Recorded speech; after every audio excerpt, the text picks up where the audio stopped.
마태복음 강의 8번째입니다. 잊을만 하면 시작하고 잊을만 하면 시작하는 마태복음 강의를 이제부터 시작을 하도록 하겠습니다.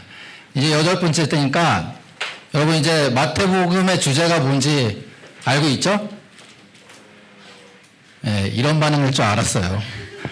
마태복음의 주제를 알고 있죠? 마태복음의 주제가 뭐죠? 네, 히읗으로 시작합니다. 하늘의 왕국. 네. 8번째지만 아직까지 명확하지 않지만 한 18번째쯤 되면 마태복음의 주제가 하늘의 왕국인지 여러분들이 아실 거예요. 예수님께서 나사렛에서 자라시고 가버나움으로 이제 거처를 옮기시고 처음으로 사역을 시작하셨어요. 그죠? 그러시면서 처음 외치신 게 뭐였어요? 선포하신 게 회개하라. 하늘의 왕국이 가까이 왔느라. 이렇게 예수님께서 사역을 처음 시작하시면서 하늘의 왕국을 선포하시고 이 하늘의 왕국이 바로 유대 땅, 이스라엘 땅에 이 땅에 실제적으로 실현될 것이라는 걸 선포하시면서 이스라엘 백성들에게 하늘의 왕국이 가깝다고 선포하셨어요. 그러시면서 많은 기적들을 행하셨죠. 죽은 자를 살리시고 또 5,000명을 먹이시고 그리고 다리 저는 자를 고치시고 이 많은 일들을 행하셨음에도 불구하고 이스라엘 백성들은 결국 예수님을 부정하는 일까지 그리고 예수님을 잡아서 죽이려고 하는 그런 사태까지 이르렀어요. 이제 이 시점이 정확히 언제인지는 모르겠지만 이 시점쯤에 예수님께서는 하늘의 왕국을 연기하고 이 땅에 교회라는 신비로운 교회를 설립하실 것을 이제 처음으로 이제 말씀하시는 시기예요. 그 얘기가 마태복음 16장에 이제 시작을 하고 있습니다. 그래서 오늘은 마태복음 16장을 가지고 예수 그리스도의 내 교회라는 제목으로 우리는 왜 교회에 모이는가라는 얘기를 좀 해보려고 합니다, 여러분. 예수님께서 이제 가이사랴 빌립보 지방에 들어가셔가지고 많은 기적들을 행하시고 가이사랴 빌립보 지방에 가셔서 제자들에게 한번 물어보셨어요. 지금까지 내가 이런 많은 기적들을 행하고 많은 사람들을 고치고 또 죽은 자를 살리고 이렇게 했는데 그러면은 이 이스라엘 백성들이 나에 대해서 뭐라고 얘기를 하냐? 너네가 들은 걸 나한테 얘기해봐라. 그러니까 제자들이 이렇게 대답을 했죠. 어떤 사람은 죽은 침례자 요한이 다시 살아난 것이라고 얘기도 하고요. 또 어떤 사람은 엘리야라고도 합니다. 어떤 사람은 에레미야라고 하고 또 어떤 사람은 누군지 모르겠지만 하여튼 훌륭한 대언자들 중에 하나라고 예수님에 대해서 얘기를 합니다. 이 얘기를 예수님께서 잘 이렇게 듣고 계시다가 그래? 그러면 너네들은 나에 대해서 뭐라고 얘기를 해? 너희들은. 누가 제일 먼저 대답을 했을까요? 예, 항상 제일 먼저 나서서 대답하는 사람이 베드로인 것 같아요. 보면은 성격이 제일 급해. 아까 오전에도 배에서 풍랑을 만났을 때 제일 먼저 나서가지고 저를 걷게 해주시라고 얘기한 사람도 베드로인데 이번에도 베드로가 고백을 했어요. 주께서는 그리스도시요 살아계신 하나님의 아들이십니다. 예수님께서 이 말씀을 듣고 굉장히 기뻐하셨어요. 고개를 끄덕였어요. 이스라엘 백성들의 고백과 베드로의 고백은 어떤 차이가 있을까요? 똑같이 이스라엘 백성들도 예수님의 기적들을 바라보고 또 제자들도 예수님과 같이 살면서 예수님의 기적들과 행하신 일들을 다 보았단 말이에요. 그런데 이스라엘 백성들은 예수님을 보기를 침례자 요한, 엘리야, 예레미야 아니면 어떤 대언자, 훌륭한 사람일 거라고 생각을 했단 말이에요. 이 얘기는 뭐예요? 예수님이 정말 기적을 행하시는 분이지만 이 세상에 어떤 훌륭한 사람 중에 한 사람이야. 4대 성인 중에 한 사람. 지금 얘기하면 그런 거죠. 예수? 그래, 나도 알아. 4대 성인 중에 한 명이야. 소크라테스, 부처? 이런 사람 중에 한 사람일 거야.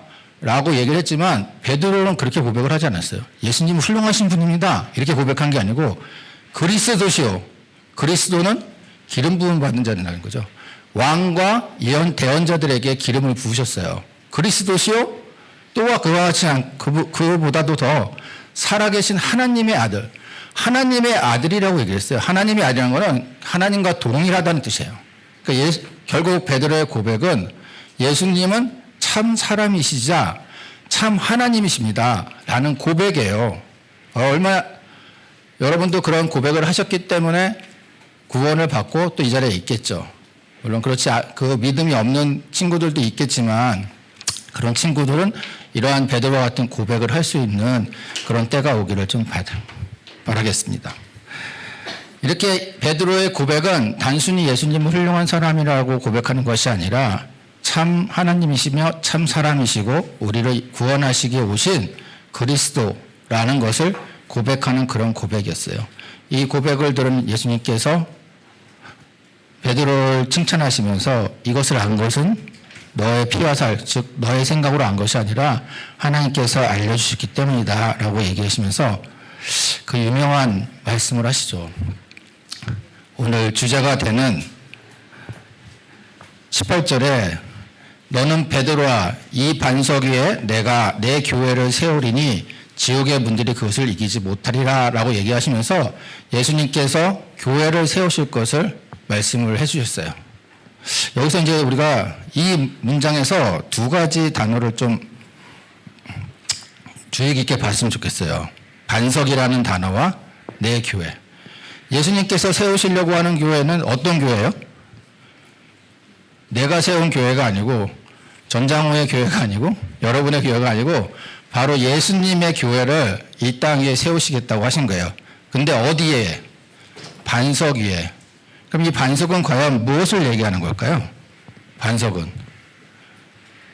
집을 지으려고 하면은 돌이 필요해. 그래서 그 돌이야. 그 기초가 되는 것이 반석이잖아요, 여러분. 이 기초가 되는 이 반석을 우리는 어떻게 해석을 해야 되는 걸까?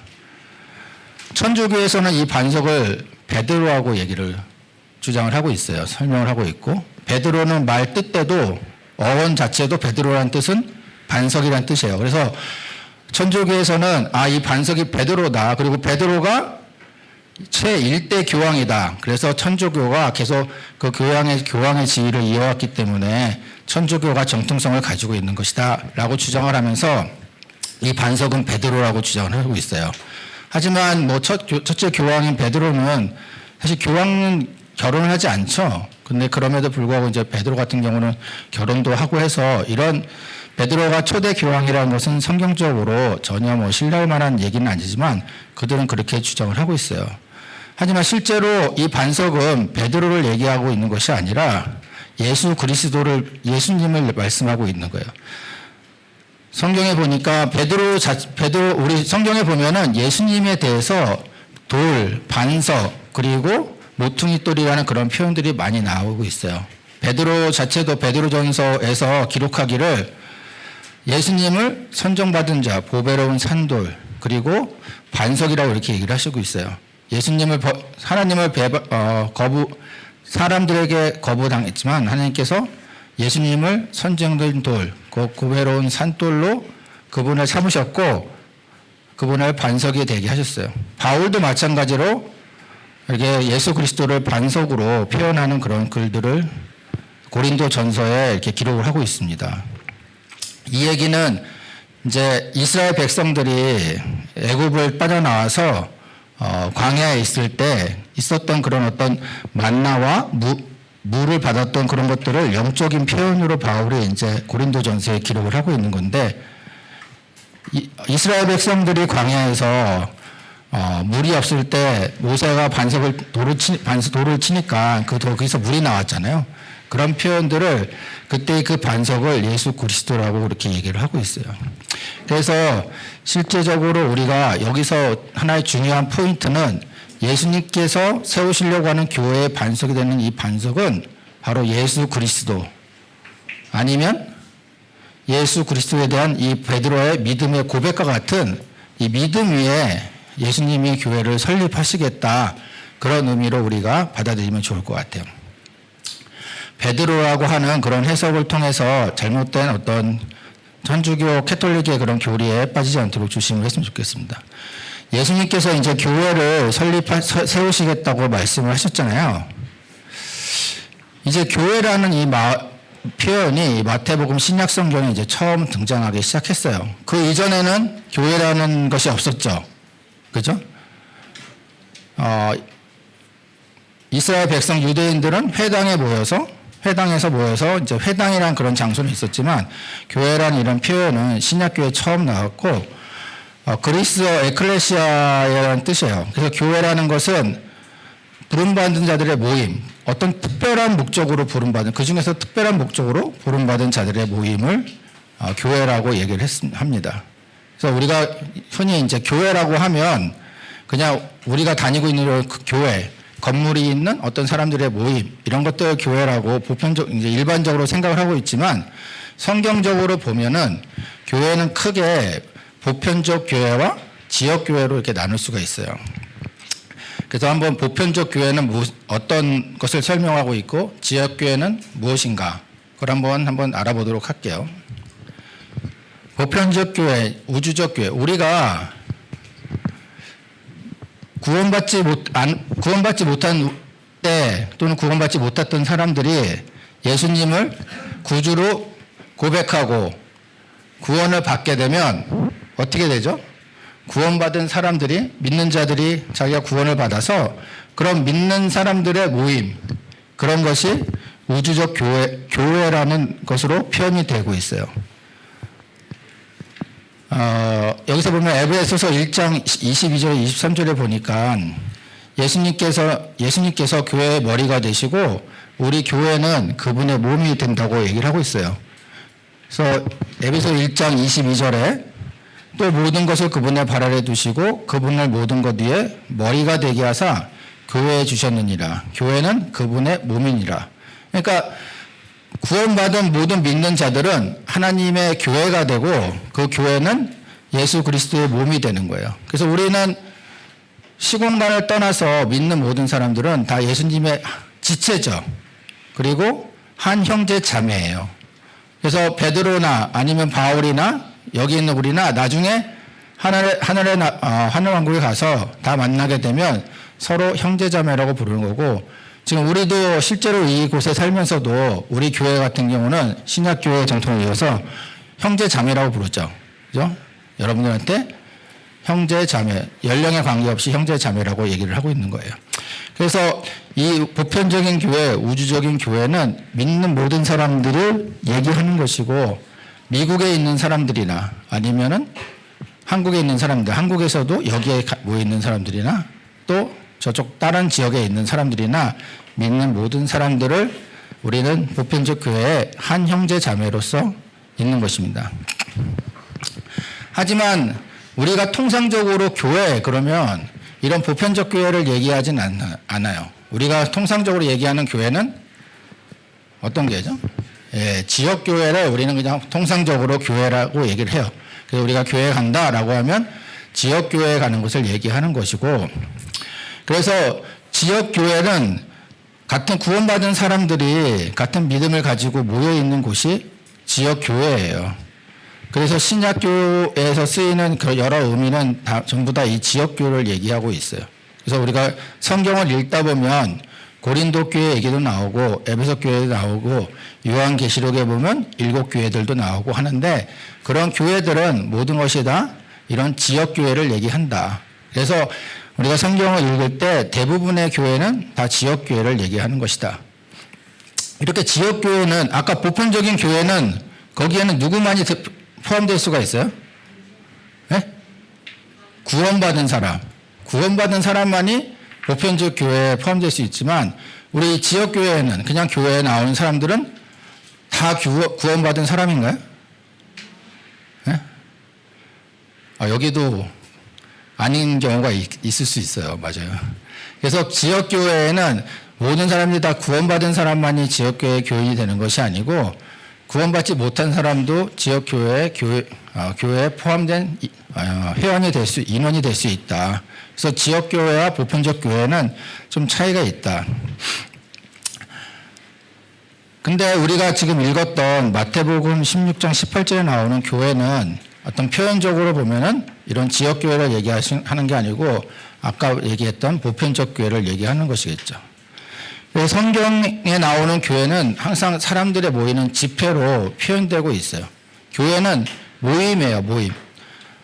그리고 어떤 특별한 목적을 가지고, 특정한 목적을 가지고 있는 사람들의 모임이 교회입니다. 그래서 모이지 않는 교회는 성경의 용례상 교회라고 할 수가 없어요. 교회는 믿는 사람들의 모임을 교회라고 하기 때문에.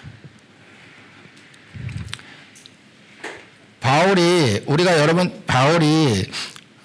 안디옥 교회에서 처음으로 우리가 그리스도인이라는 그런 호칭을 받았잖아요. 그런 안디옥 교회 사역을 하면서 이런 표현이 나오고 있어요. 여기서 그들은 바울과 바나바를 얘기하는데 그 교회, 안디옥 교회와 함께 모이며 많은 사람들을 가르쳤어요. 항상 교회에서는 항상 모이는 그런 일들이 교회에서는 반드시 일어났어요. 바울이 권면하기를 이제 모이지 않으려고 하는 그런 사람들이 많이 나타날 텐데 너희는 그런 패단을 밟지 말고 열심히 더욱더 열심히 모이기를 힘쓰라고 바울이 그렇게 권면을 하고 있어요. 그래서 지역 교회는 믿는 사람들의 모임이지만 이 교회에서는 항상 모이는 일에 힘을 써야 된다라는 것을 우리가 성경을 통해서 알 수가 있습니다. 교회 근데 왜 모여야 되냐? 여러분들 이제 일주일에 한 번씩 교회 오잖아요. 교회 오면서 가야 되나? 아니 그냥 믿으면 되지. 구원 받았으면 되지. 왜 가야 되나? 교회는 왜 자꾸 모이는 거야? 라는 그런 생각을 가질 때가 있죠. 없나요? 없나? 선생님만 그런가? 왜 교회에 모이나요, 여러분? 크게 이 세 가지 목적을 가지고 지역 교회에 모이는 거예요. 우리는 이미 보편적 교회에 소속돼 있어요. 구원 받았으면. 그죠? 교회 일원이 됐어요. 하지만 지역 교회는 우리가 첫 번째, 예배를 위해서 이곳에 모여요. 두 번째, 교육받고 훈련받기 위해서. 세 번째, 그리고 성도의 교제를 위해서 우리가 교회로 모입니다. 그래서 일주일에 한 번씩 우리가 교회로 모이는 목적과 이유는 이 세 가지를 들 수가 있어요. 우리는 예배는 일주일에 한 번씩 공예배를 드리고 있죠. 여러분, 예배를 드리러 올 때 어떤 마음 자세로 와요? 어떤 마음 자세? 네? 어떤 마음 자세로 올까요? 이렇게 눈을 마주치는 사람에게 물어볼까요? 아니면은 어떤 마음 자세나 이런 걸 생각할 겨를도 없이 이렇게 끌려오는 건가요? 어떤 마음 자세로 와야 될까? 예배를 드리러 올 때. 예배는 하나님께 예배를 드리니까 우리가 하나님 앞에 어떤 자세로 나아가서 예배를 드려야 할까? 하나님이 원하시는 것이 무엇인가? 이것이 중요하잖아요. 하나님은 어떤 사람을 원하시나요? 어떤 모습으로 여러분들이 와서 예배를 드리기를 원하세요? 거룩한. 나는 거룩해. 오늘 아침 예배를 드리러 가야지. 이렇게? 하나님이 가장 좋아하시는 건 선생님 생각하기에 겸손한 자를 제일 좋아하시는 것 같아요. 나는 하나님 앞에 한없이 낮은 자이고 죄인입니다. 그런 자를 구원해 주셔서 대단히 감사합니다. 낮은 자세로. 하나님께서 원하시는 것은 뭐예요? 그때 사울의 예를 봤지, 하나님은 상한 영을 원하세요. 잘난 영을 원하지 않으신다고요. 자기가 상해서 정말 겸손하게 하나님 앞에 무릎 꿇고 나아갈 수 있는 그런 마음을 가지고 우리는 예배를 드리는 거예요. 그래야지만이 하나님이 영광을 받으시고 나에게는 영광이 없지만 오로지 하나님께 영광을 드릴 수 있는 것이에요. 그런 마음으로 우리가 아침에 여러분들이 교회로 올 때 그런 마음을 가지고 하나님께 예배를 드린다는 마음을 가지고 왔으면 좋겠어요. 그래서 한번 복장에 대해서 저번에도 이제 한번 얘기를 했지만 복장에 대해서도 교회에 올 때 복장에 대해서 한번 생각을 한번 해보면 좋을 것 같다는 생각이 한번 들어봤어요. 여러분이 이제 옷을 선택할 때 어떤 기준을 가지고 선택을 하는 건가? 선생님 어떤 기준으로 이렇게 한번 내가 옷을 고를 때 어떤 기준으로 고르고 밖에 나갈 때 어떤 모임이 있을 때 어떤 옷을 입고 이렇게 나가는가? 아니면 집에 있을 때 어떤 식으로. 그래서 생각을 해보니까 이 세 가지 정도의 범주에 대부분 다 들어갈 것 같아요. 내가 옷을 입는 기준이. 자, 그냥 편한 거. 그죠? 지금같이 막 날씨 더운데 그냥 반바지에 그냥 이게 나시티 입고 슬리퍼 신고 이렇게 밖에 나가는. 이제 편하잖아. 집에 있을 때 그냥 이렇게 편한 옷을 입고 있는 거. 충분히가 아니고 당연히 그래야죠. 편하게 입는 옷을 선택할 수도 있어요. 두 번째, 아니면 이게 가장 많은가? 남들에게 좀 멋지게 보이려고. 그죠? 슈트도 이렇게 굉장히 라인이 쫙 살아있어가지고, 아까 봤을 때 정말 요즘 얘기하면 뭐 찢었다라고 얘기하나? 찢었다. 만화 주인공이 나타난 것처럼 정말 멋있게 보이고 싶은 이런 마음에 이제 옷을 선택하잖아요. 그래서 몸에 쫙 달라붙는 옷이라든가 짧은 옷이라든가 아니면, 그죠? 이성에게 좀 섹시하게 보이기 위해서 그런 옷들을 선택을 한단 말이에요. 아니면 정말 누구한테, 야, 나 이거 이렇게 보여주고 싶은 옷 있잖아요. 이렇게 열어가지고 뭐. 브랜드를 막 이렇게 보여주고 싶은, 이런 옷을 한다는 거나, 이렇게 이제 남들한테 좀 자랑하고 싶은 이런 옷을 선택을 하잖아요. 그죠? 남들한테 멋있게 보이고. 아니면은, 저는 그렇지 않아요. 저는 남들한테 뭐 잘 보이고 이런 거 아니고 그냥 제가 만족하면 다예요. 그냥 딱 이거 보고, 이거는 내 마음에 들어. 딱 내 마음에 들어. 좋아. 오케이. 거울을 보면서 멋있네. 멋있네. 아니, 내가 말고 옷이 멋있네. 이런 선택을 할 거예요. 자, 그러면 여러분은 교회에 올 때 어떤 기준으로 어떤 옷을 선택하고 옷을 입고 오는 것 같아요? 교회는 예배를 드리러 오는 거예요. 예배를 드리러 오는데 예배를 드리는 마음의 자세를 한번 복장을 선택한다고 하면은 어떤 복장을 선택해요? 그냥 편한 거? 반바지에 그냥 나시티 입고, 하나님, 우리 아버지잖아요. 그냥 편하게 왔어요. 이런 옷? 아니면 쫙 빼입고 와가지고, 예수님, 멋있지 않아요, 저를 드러내는 그런 옷을? 아니면 그냥 저는 하나님한테 관심 없어요. 그냥 제가 멋있으면 돼요. 저 이렇게 멋있는 옷 입고 왔어요. 이런 옷? 이게 이제 예배를 드리는 자의 어떤 겉으로 드러난 복장의 모습이 아닐까 한다고 하면 어떤 옷을 입는 것이 가장 좋은 것일까?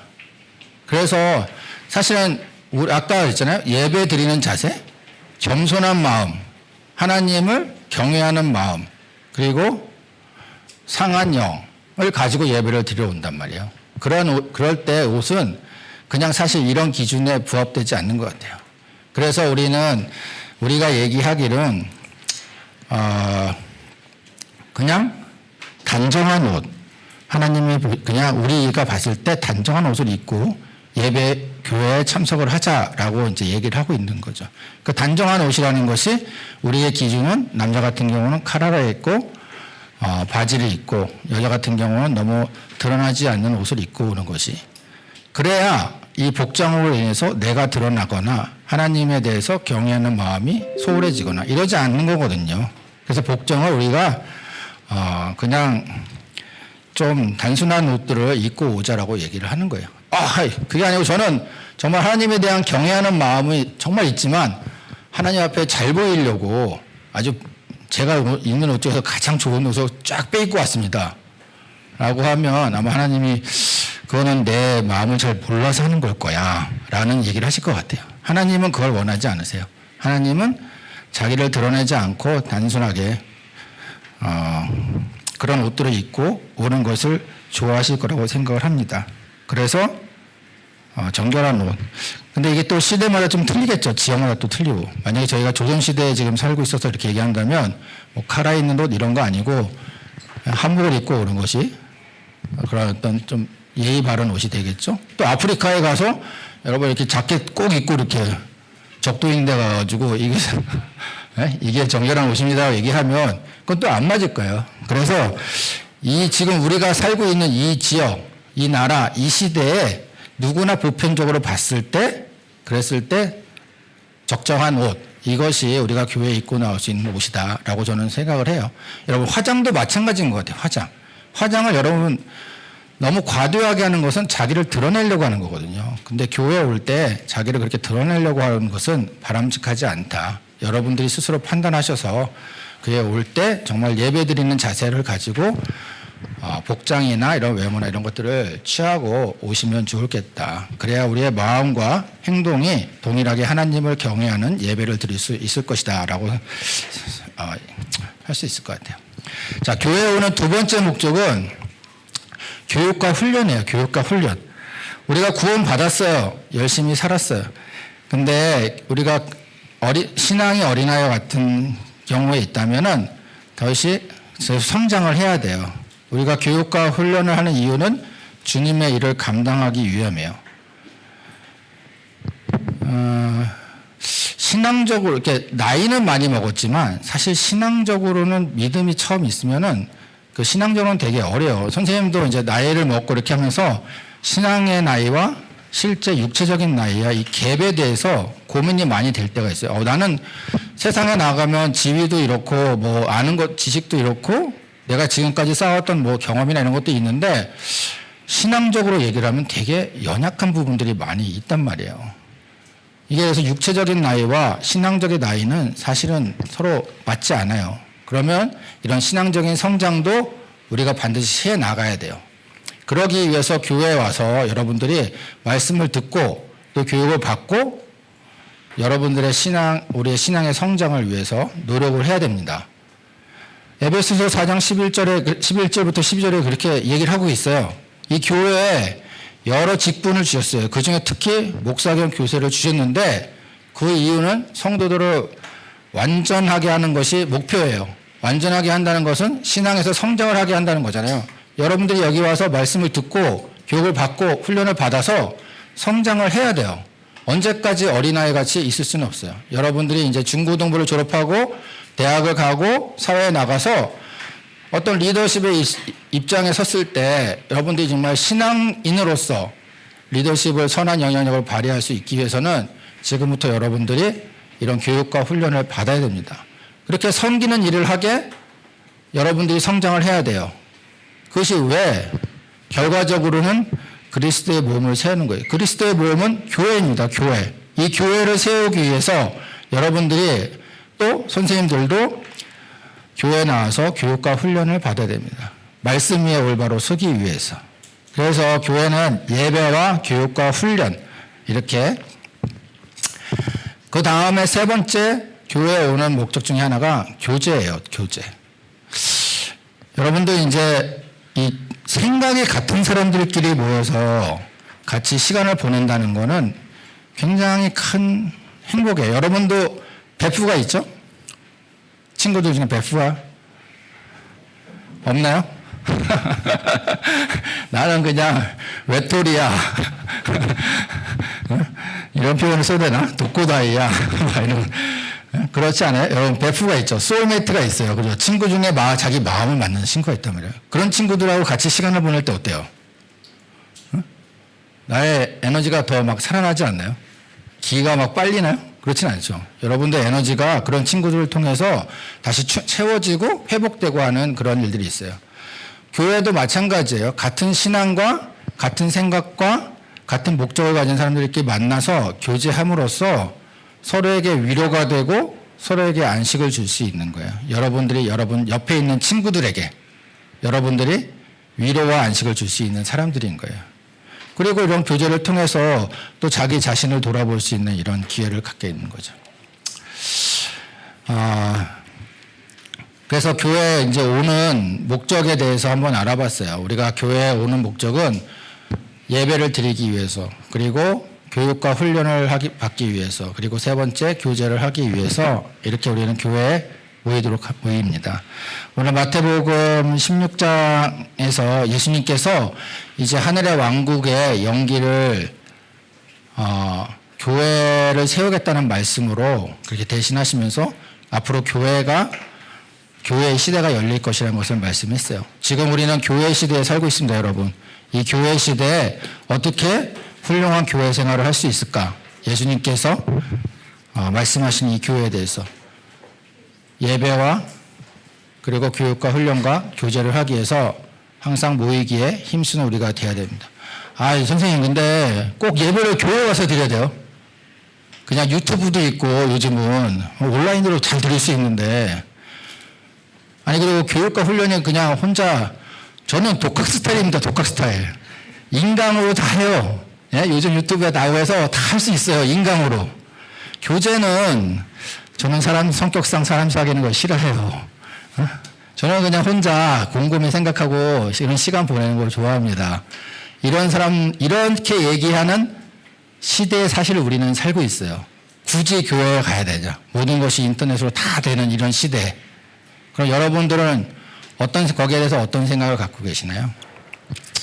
마지막으로 히브리서 10장 25절을 다 같이 크게 한번 읽으면서 이 질문에 대한 대답을 하면서 예배를 마치도록 하겠습니다. 히브리서 10장 25절 성경을 찾으셨으면 성경을 보시고 아니면 앞에 PT를 보면서 이 시대에 우리가 어떻게 교회 생활을 슬기롭게 해나갈 수 있을지. 자, 히브리서 10장 25절 다 같이 읽겠습니다. 어떤 사람들의 습관과 같이 우리 함께 모이는 일을 폐하지 말고 서로 권면하되 그날이 다가옴을 너희가 볼수록 더욱더 그리하자. 네, 기도하겠습니다.